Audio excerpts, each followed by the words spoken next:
सोहम तेहि अस्तवले जेठ सांगतेच सांगणे झाले दृष्टत्वेशी गेले दृश्य पणवीचे. भगवान सिद्धेश्वराच्या कृपेने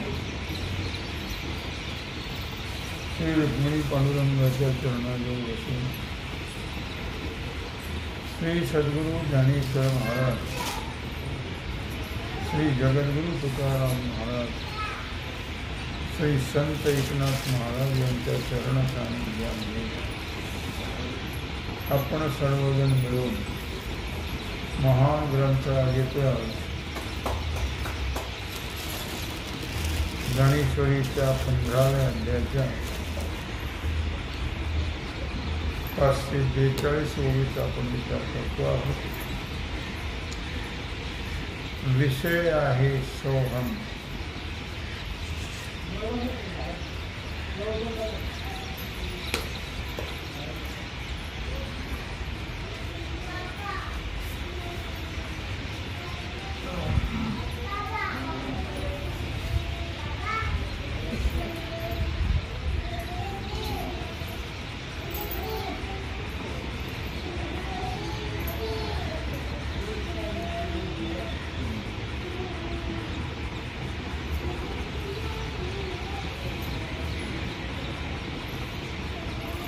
त्या लोंढ्याला वेगळं सांगायला पाहिजे का?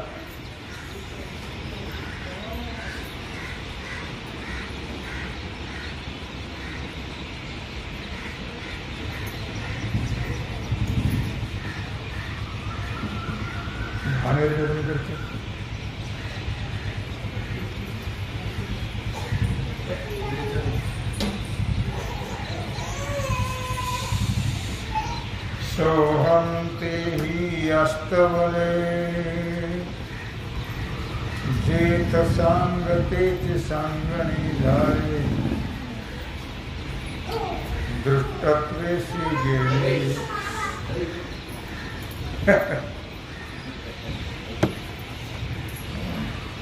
दृश्य जेठे. भगवान श्री कृष्ण परमात्मा अर्जुनाला सांगता आहे सोहम तेहि अस्तवले. ज्या ठिकाणी मी ब्रह्म आहे अशी समजूत सुद्धा मावळलेली आहे. कारण ज्या स्वरूपाच्या ठिकाणी सांगणारा सांगणं झालेलं आहे, जिथं दृश्य आणि दृष्टा ही कल्पना संपलेली आहे. म्हणजे दृष्टा दृश्यासह नाहीसा झालेला आहे. त्या ठिकाणी या बोधावरती यावं लागतं किंवा या बोधावर येतात अहम ब्रह्मास्मी किंवा सोहम, तो परमात्मा मी आहे. ज्या ठिकाणी ज्ञान शिल्लक राहतच नाही त्याच्याबद्दल तो सोडून जातो. दृश्य दृष्टा हा भेद जिथं समाप्त होतो, कारण दृष्टाही कल्पित आहे आणि दृश्यही कल्पित आहे. हे दोन्हीही जावं लागतं तेव्हा ब्रह्मस्थिती प्राप्त होते. आणि जिथं दोन्ही संपलेलं आहे, दृष्टा आणि दृश्य, त्याचं नाव आहे उत्तम पुरुष. पण दृश्य दृष्टा हे वास्तव नाही आहे. दृश्याच्या सापेक्ष दृष्टा किंवा दृष्ट्याच्या सापेक्ष दृश्य आहे. आणि जसं दृश्य कल्पित आहे तसा दृष्टाही कल्पित आहे. जीव आणि जगत, जगतही कल्पित आहे आणि जीवही कल्पित आहे. हे दोन्ही जेव्हा संपल्या जाते तेव्हा त्याचं नाव आहे, जे राहतं त्याला उत्तम पुरुष असं.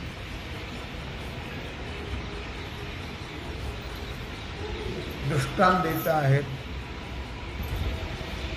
आता बिंबा आणि प्रतिबिंबा माझी कैची मनोयेश नयेश प्रभा,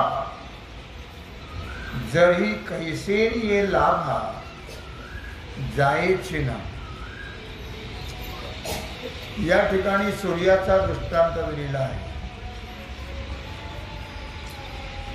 सूर्याचं बिंब आहे, इथं सापेक्षिक भाव आहे.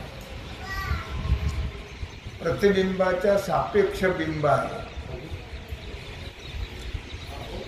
त्या सूर्याचं पडलेलं पाण्यामध्ये जे प्रतिबिंब आहे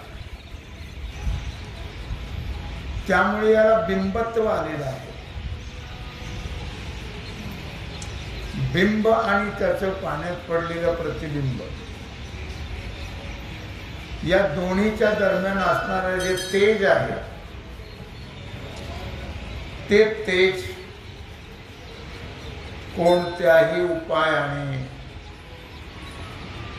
घेता आले.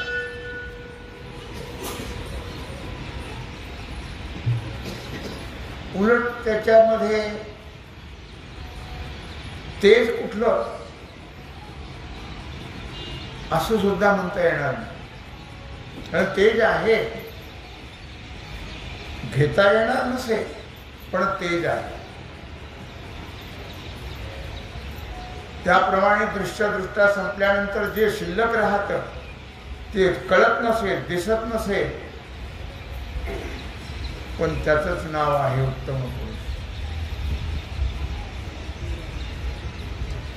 बिंब आणि प्रतिबिंब यांचं जे तेज आहे हे तेज सारखंच असतं. सूर्याचं प्रतिबिंब पाण्यात पडलेलं आहे, तेज असं हातामध्ये घेता येत नाही म्हणून त्याची प्रभा कमी झाली का? नाही, कमी होत नाही. कारण बिंबामध्ये आणि प्रतिबिंबामध्ये भेद नाही आहे. पाण्यामुळे असं दोन वाटतात, वास्तविक दोन्ही एकच आहे. देव नाही म्हणणारी जे असतात त्याला देव नाही का देव कळला नाही, देव कळला नाही, पण त्यांना देवच नाही असं व्यर्थ वाटत असतं. देव नसता तर हा दिसलाच नसता. देव आहे म्हणून दिसतो आहे, देव आहे म्हणून दृष्ट आहे, देव आहे म्हणून दृश्य आहे, सर्वच देव आहे म्हणून आहे. माऊली ज्ञानराजांनी असं म्हटलं आहे किंवा ज्या ठिकाणी देव कळत नाही, देव मानण्याची भावना नाही आहे, अस्तित्व बुद्धी नाही आहे, नास्तिकपणा आहे, म्हणून देव नाही का म्हणत असतील ते नाही म्हणून. त्यांच्या नाही म्हणण्याने देव नाही असातला प्रकार नाही आहे.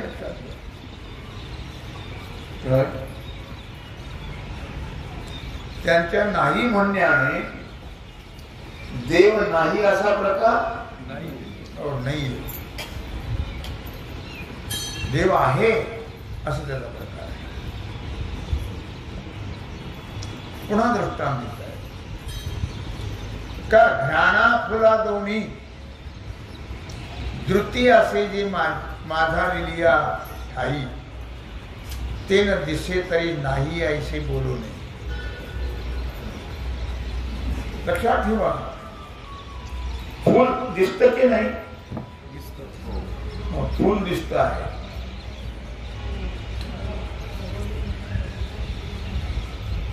नाक आहे की नाही? नाकही आहे आणि फुलही आहे.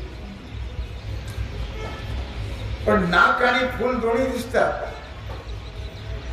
पण त्यामध्ये जो सुगंध आहे तो दिसला का? नाही का? नाक दिसतं, फुल दिसतं, पण धृती न देखे त्यातला जो सुगंध आहे तो दिसत नाही. सुगंध येत नाही का? येतो. दिसतो का? दिसत नाही. जरी डोळ्याने तो दिसला नाही तर नाही का? मग नाही असं नाहीये. श्वास दिसत नाही पण जाणवतो.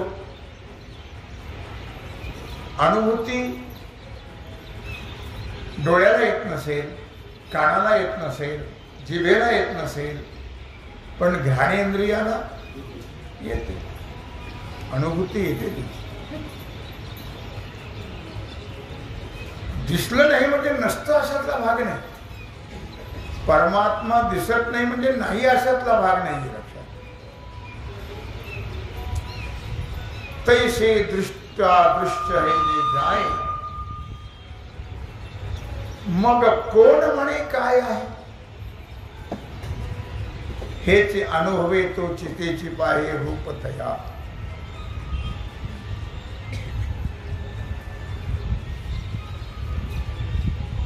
तैसे दृष्टा दृश्य हे जाय. दृश्य गेलं जात असतं, जाणारच आहे. तर जग राहणार आहे का? जग या नावातच त्याचा अर्थ आहे. जसं माया नावाचा अर्थ आहे जी नाही ती, तसं जग या शब्दाचाच अर्थ आहे. ज म्हणजे जाणार, ग म्हणजे गतिमान. ते सारखं किती दिवसांनी नष्ट होतं? सेकंदही लागत नाही. का पला पलाला नष्ट होतं. नष्ट होत नाही का? आम्हाला दिसत नाही. आम्हाला दिसत नाही. सारखा नाश होत. म्हणून म्हटलं या ठिकाणी की जर त्याचं अस्तित्व नाकारलं तर शहाणपणे का वेडेपण आहे? वेडेपण आहे ना. मग देव नाही म्हणणारे शहाणे आहेत का? शहाणे नाही. शहाणे वेडे यांच्या मधली स्थिती आहे. तैसे दृष्टा दृश्य हे जाय मग कोण म्हणे काय आहे. हेची अनुभवे तेची पाहे रूपातया. म्हणून पाहणारा जातो का राहतो? पाहणारा जातो का राहतो? ठामपणे म्हणायचं सगळ्यांचं. ज्याला पाहतात ते जातं का राहतं? ते जातं. कारण या दोन्ही कल्पना आहेत. दृष्टा आणि दृश्य या दोन्ही कल्पना आहेत आणि दोन्ही कल्पितच आहेत. या दोन्ही कल्पना गेल्या की शिल्लक जे राहतं त्याचं नाव आहे परम उत्तम पुरुष. त्याचं नाव आहे परमात्मा. सगळं जातं पण तो राहतो. तो जात नाही. दृश्यही जातं, दृष्टाही जातो. आतापर्यंत सगळे गेलेच, पण जे राहिलं ते तो. ते कधी जात हो नाही लक्षात. पण ही स्थिती कशी आहे? ही स्थिती अनुभवाची आहे. अनुभव केव्हा येतो? कळल्यानंतर. कळतं केव्हा? ज्ञान झाल्यावर. आता ज्ञान झालं, ज्ञान कधी होतं हे सांग विचारलं. ज्ञान केव्हा होतं? आत्मकृपा, गुरुकृपा आणि शास्त्रकृपा झाल्यावर ज्ञान होतं. आमच्या ज्ञानाला ज्ञान म्हणत नाहीत. हे जे ज्ञान आहे परमपुरुषाचं, परमात्म्याचं, परब्रह्माचं, स्वस्वरूपाचं, आत्म्याचं, ते ज्ञान होण्याकरता शास्त्रकृपा, गुरुकृपा आणि आत्मकृपा लागते. तेव्हा शास्त्रकृपा डोक्यावर पोटा घेतल्यामुळे होते असते का? डोक्यावर बांधलं गाठोडून घेऊन फिरवलं म्हणजे शास्त्रकृपा होईल का? अनुग्रह घेतला तेव्हाच गुरुचं तोंड पाहिलं, पुन्हा पाहिलंच नाही. गुरुकृपा होईल का? आत्मकृपा, आत्म्याला जाणलं तर होईल का न जाणता?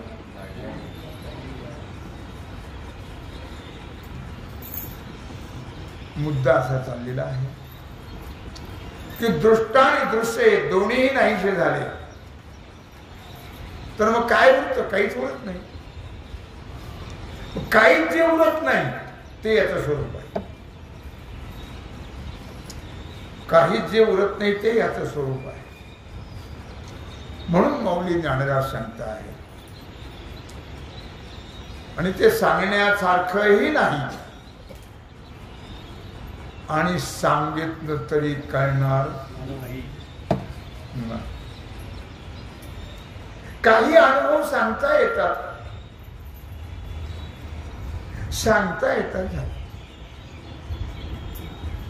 पण कळत नाही. अनुभव सांगता येतात पण अनुभव येत नाही. अनुभव सांगता येतात. पेढा कसा आहे? काय सांगितलं तुला?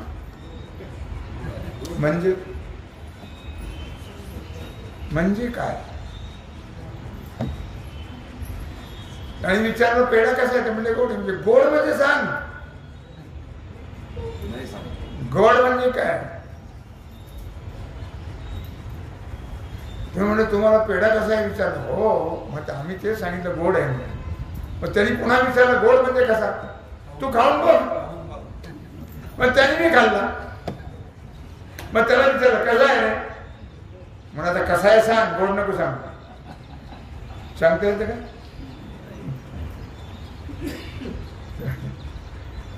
आम्ही तर तुला सांगितलं गोड आहे म्हणून, तुम्ही पुन्हा गोड सांगू? कसा आहे ते सांग. पण काही गोष्टी ज्या आहेत त्या अनुभवाला आल्या येतात. अनुभव त्याचा अनुभवाने कळतात. सांगता येत नाही येत. रसनेने याला काही गोष्टी कळतात. त्या डोळ्यालाही कळत नाही, कानालाही कळत नाही, त्वचेलाही कळत नाही, फक्त जिभेला कळतात.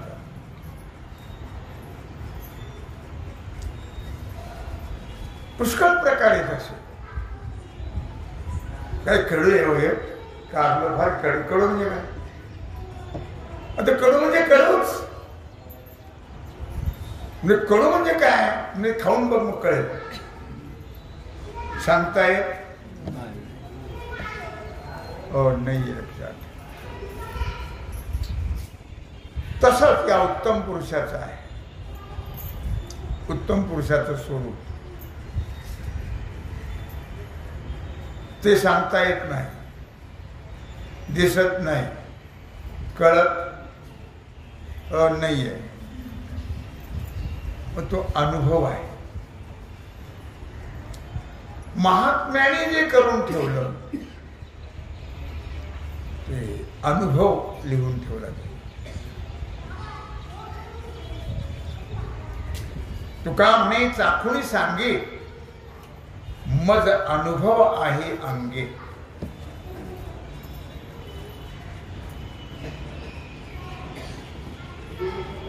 तुकोबाने अनुभव सांगितला आणि कोणत्याही गोष्टी अनुभवाशिवाय कळत हो नाही.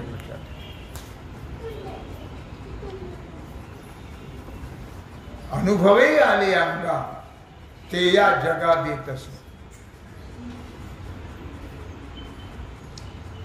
तुका म्हणे खातो आनंदाचे लाडू घ्यारे चरफडू नका तुम्ही. आम्हाला आनंदाचे लाडू ते कधीच नाही कळत. बाकी सगळे करतात. दीपोळीला जेवढे करतो तेवढे करतो. मग कशाचे कशाचे असतील अनेक प्रकार त्याच्यामध्ये आहेत. पण आनंदाचे लाडू नाही, त्याच्यात गेल्याशिवाय नाही करणार. तिथं जावं लागतं त्याच्याकरता. आनंद रे आजी आनंद रे आवडीने गाऊ सदा परमानंद रे. अवघाती संसार सुखाचा करीन आनंदे भरीन आनंद. महात्मे जे असतात त्यांना दुःख ते कधी नाही स्वप्नाशी.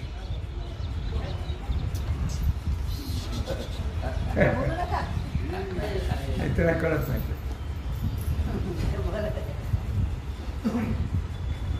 कळलं का? कळत नाही. हे कळलं का? कळत नाही. आपलं स्वरूप कळत नाही. आपलं स्वरूप हे अनुभवायचं आहे. लक्षात ठेवा. ते दिसत नाही. त्याची चव नाही चाखता येत. ते त्यांना चाखता येते. स्वरूपानंद त्याने सांगा.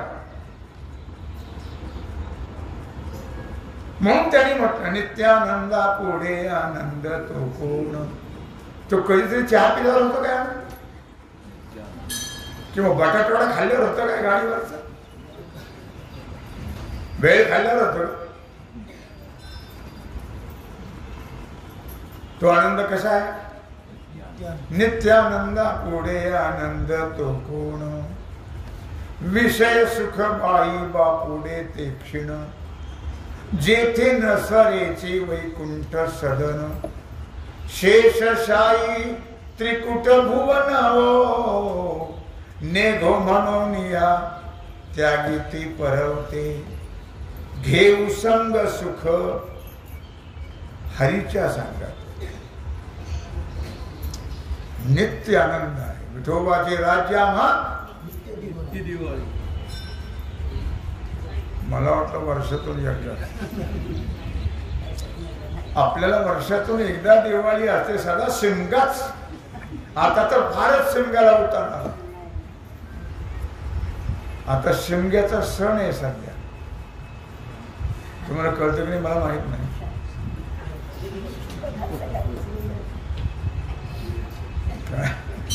आता शिमग्याला असा उत्साह आलाय की बोलायचं कामच नाही. ज्याने उठावं त्याने बोंबलावं. ज्याने उठावं त्याने बोंबलावं. ज्याने उठावं त्याने. सध्या हा प्रकार चालू. आनंद नाही. कोण बोलतो?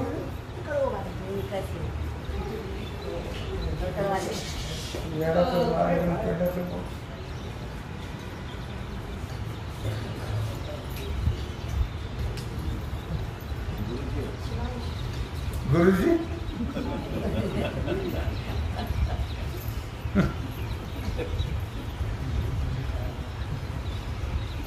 नित्यानंदा पुढे आनंद तो कोण. त्या ठिकाणी विषय, त्या ठिकाणी संसार, त्यांना किंमत नाही. लक्षात ठेव. संसारात कधी आनंद मिळतो? मिळतच नाही. त्याचं नाव संसार. सदा जोडेच का आनंद आहे? संसारामध्ये म्हणे आहे सुख तो गाळीव मूर्खावणी मूर्ख. साधारण गाळलेला जो संसारात सुख आहे असं म्हणतो. आतापर्यंत कोणाला मिळालं असेल तर बरं आहात का? कारण काय हरकत आहे? सुख मिळालं का जोडे? ज्याच्यात जोडे मिळतात त्याचं नाव संसार आहे, आणि ज्याच्यात सुख मिळतं त्याचं नाव परमार्थ आहे. लक्षात. नित्य सुख आहे, नित्य आनंद आहे, पण आम्हाला मिळत नाही. आम्ही वारीला जातो, पंढरपूरला जातो, यात्रेला जातो, आम्हाला मिळत नाही. मिळेल पण गोळ्या टाका. कळलं का तुम्हाला? नाही, यांना नाही कळलं. दृश्य तुम्हाला मिळेल पण गोळ्या टाकून द्या. तुम्ही कुठेही गेला तर गोळ्या घेऊनच जाता. कुठेही गेला तरी तुम्हाला गोळ्याची गोष्ट माहिती आहे नाही? आता काय सांगायचं?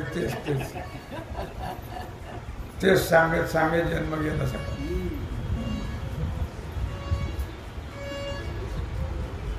स्वर्गामध्ये आनंदवन आहे. आम्ही ती आनंदवन म्हणतो. समर्थाचं गीतच आहे आनंदवणी. आनंदवन भुवनी असं गीत आहे त्यांचं. त्यांना आनंदवन भुवन आहेच. संतांना आनंदवन भुवन आहे, बाकी त्याला नाही. स्वर्गामध्ये नंदनवन आहे. नंदनवन म्हणजे इंद्राचा फिरायला जायचा बगीचा. तो नुसता बगीचा नाही आपल्या बगीच्यासारखा. आपल्या बगीच्यात नुसते खेळण्याच आहे, तिथे काहीच नाही. नाव बगीचे आहे, ते बगीचे कशाला म्हणतात हे आम्हाला माहित नाही. आणि मग ते नाव दिलं बगीचा. बगीचा म्हणजे बघणाराचा. बगीचा तसा अर्थ होत नाही. जिथं अनंत प्रकारचे सुगंध दिव्य फुलं आहेत त्याला बगीचा म्हणतात. म्हणून इथून काही भुंगे जायचे ते स्वर्गात नंदनवनामध्ये, आणि ते सेवन करून घ्यायचे. आणि मग रस्त्याने ते जे देवाजवळ जातात, संताजवळ जातात, त्या संसाराचे गप्पा मारत नसतात. लक्षात. त्याच गप्पा मारतात. तो अनुभव सांगत असतो. आम्ही दुनियात जरी गेलो, पुढे बोलूच का?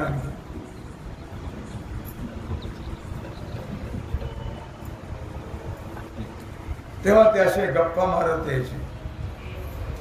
ते खाली आले तर बाकीचे रस्त्यावर काही भुंगे भेटायचे, ते ऐकायचे रोज यांच्या गप्पा. पूर्वी काही शौचालयाची सोय नव्हती, त्याच्यामुळे बाहेरच जायचे लोक. आणि बाहेर ते भुंगे असायचे, गोळ्या करणारे.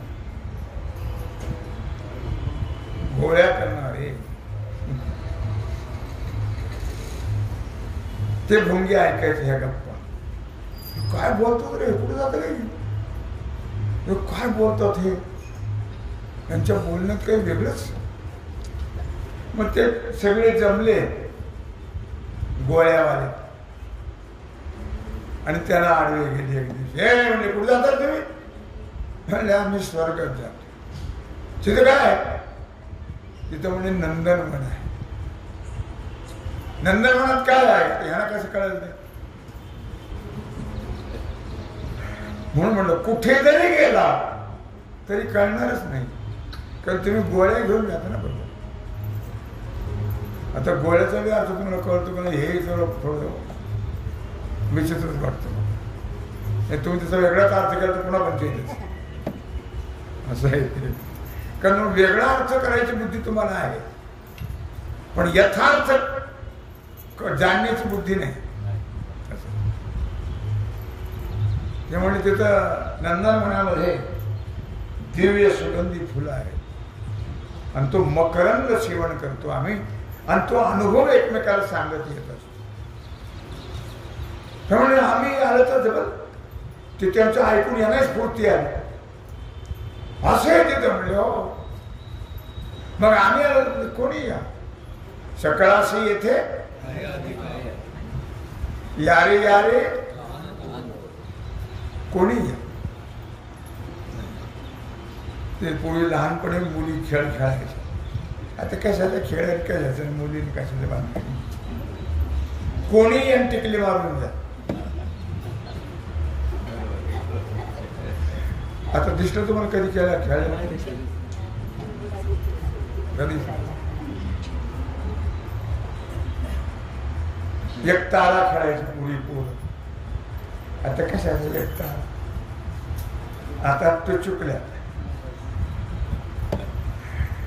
जे काय ते पळणं ते काय फार वेगळं खेळ असायचं पूर्वी. तेव्हा ते म्हणजे कोणी येत असं काही नाही. दुसऱ्या दिवशी हे तयारच होते. त्यांची टोळी आली की हे मागची टोळी तयार त्यांच्या मागं ते पुढं हे मागं ते पुढं हे मागं गेले तिथं नंदनवनामध्ये. आता हे नवीन लोक आहेत सगळे, पण निदान काही गोष्टी ज्या असतात त्या अनुकरणीय असतात. आपण मोठ्याकडे जर गेलो, मोठे म्हणजे श्रीमंत नव्हतं, आम्ही त्यांना मोठं समजत नाही. तुम्ही कोणाला मोठं समजता मला माहित नाही, पण मोठ्याकडे गेलो त्यांचं अनुकरण करावं लागतं. लक्षात अनुकरण. एकदा असं ब्राह्मण भोजन होतं. काय होतं? ब्राह्मण भोजन पंचपक्वान्न. एक होतं सोनार आणि एक होतं ब्राह्मण मित्र होते. ते म्हणले कुठे जातो रोज सोळला. ब्राह्मण भोजन चालू आहे. काय असतं जेवायला काय तुला सांगायचं म्हटलं. पंचपक्वान्न असतं नाना प्रकारचं. तूप डाळ असतं पामते. अरे गावरान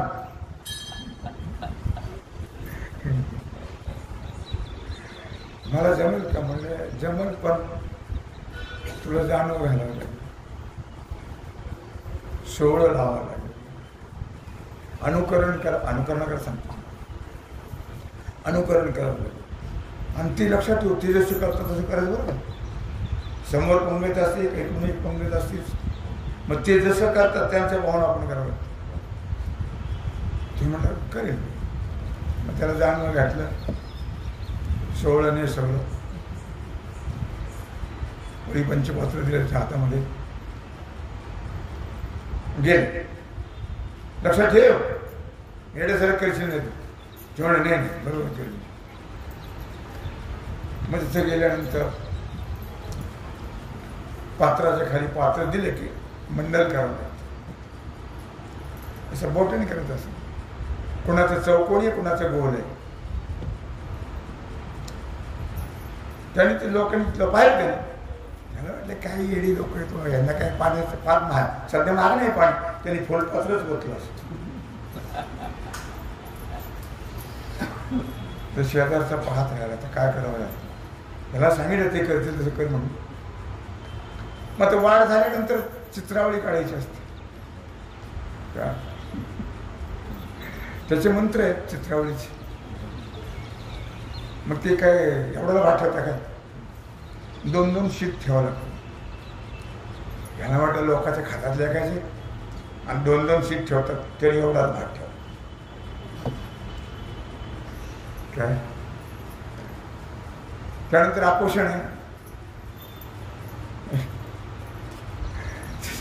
आता त्यांनी पाहिलं लोकांचं हातात पाणी घेऊन त्याने तांब्यानेच ओतलं. ते सगळ्या लोकांच्या खाली गेलं. त्याला अनुकरण म्हणत नाही. मोठ्याचं पाहून अनुकरण करावं लागतं. याने गेले मोठ्या बरोबर,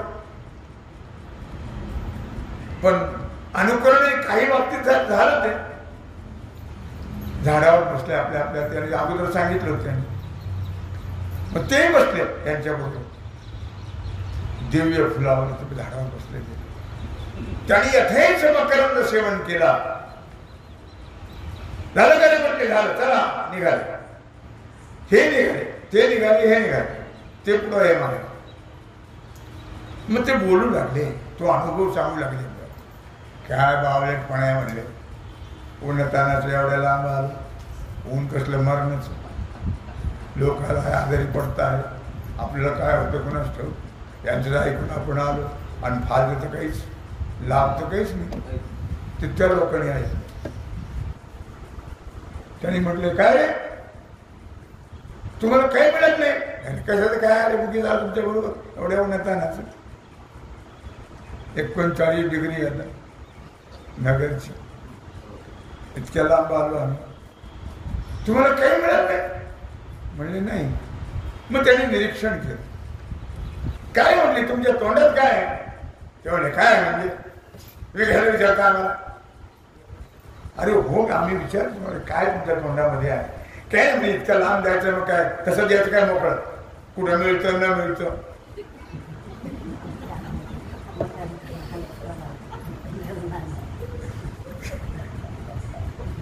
म्हणजे तुम्ही गोळ्या घेऊन आला? हो, आमच्या नेहमीच्याच येत्या.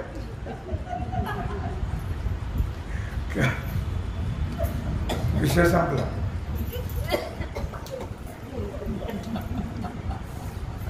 काय कळलं तुम्हाला? नंदनवनात जाऊन सुद्धा, म्हणून तुम्ही कुठल्याही नंदनवनात जा, तुमचं जे आहे ते रडगाल. देवाकडे गेला काय, वारीला गेला काय, तीर्थयात्रेला गेला काय, तुम्ही घरातून बाहेर पडला की सगळं विसरता आणि देवाचं चिंतन करता का गोळ्याच असतात बरोबर. त्यामुळे कुठेही गेला तरी तो आनंद, गोळ्यातच गेला विसर सगळा. झालेली सेवा भगवत समर्पित करून राहिला जो सेवेचा भाग आहे तो आपण उद्या बघू. कुंडली वरदा श्री